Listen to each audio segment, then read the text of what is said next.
Mr. Lowe. Yes. What makes you think that I should order her to pay you money for this phone bill? Well, first of all, Your Honor, she agreed when I was first initially going to take the phone out to pay for just the international phone calls. I didn't ask her to pay for anything else. Just her phone calls and calls she made to the psychic for $195. That was all she was supposed to pay for. I gave her money every week, which I have records of, that went to the bank, which was taken out in the Philippines. So money was given to them every week for her responsibility, even when I was not married to her. When she agreed to marry me, I took care of her responsibilities in the Philippines. But in order to keep the phone on, she promised to pay just the international phone bills. That's all I asked. She never had to pay any other bills at the house. Okay, so she didn't. So you got a divorce? Yes. Well, no, the problem with the divorce was I wanted to move to Brentwood, and mother told her no, she couldn't move to Brentwood with me, and she had to work her $4.25 hour job. I was trying to get her a job paying $12 an hour, $15 an hour. I was ready to send her to school. I had taken out a $28,000 loan to take her to school, and the mother told her she couldn't go to school, she had to work. No, my mom didn't told that. You want me to send to school. Then when they interview me, then they told me I have to study like three years to pay $38,000. But you told them that, okay, after you finish your school, you're gonna pay me. I have to pay that for the rest of my life for $38,000. So what you did you tell her that she was gonna have to pay back the tuition?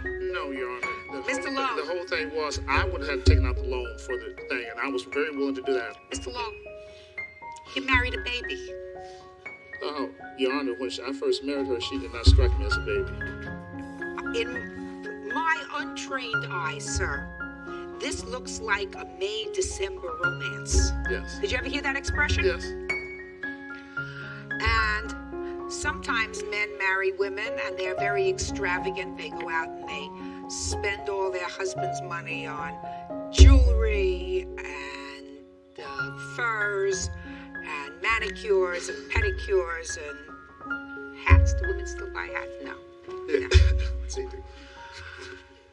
Your child bride called her mother a lot. No, her mother called her.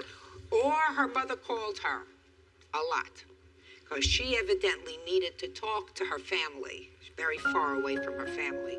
That's what happens when you marry somebody who's very young. No, Your Honor, the reason they called was because her family kept getting into financial problems.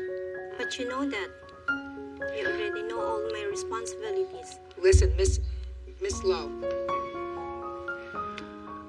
I gather from your answer that you feel as if you have a very strong responsibility to family, even your family in the Philippines. What's supposed to happen when you get married is you're not supposed to necessarily lose that allegiance to your family, but you and your husband create your own unit. You have a mother in the Philippines, you have a father in the Philippines.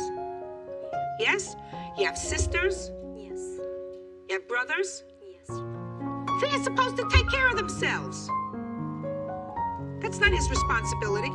He told me that's not his responsibility. It's not. And it's not your responsibility. You're a baby, 20 years old. You got a mother, your father, brothers, sisters, everybody else in the Philippines. All of a sudden, because you got married, you married somebody who maybe had an extra couple of bucks. That doesn't make your family in the Philippines your financial responsibility. When you're married, this is your financial responsibility, but you're not married anymore.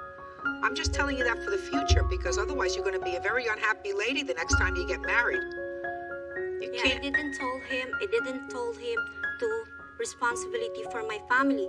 I told him I have to send my sister on school. So that's my responsibility. Why do you have to send your sister to Because school? I'm the second to the eldest.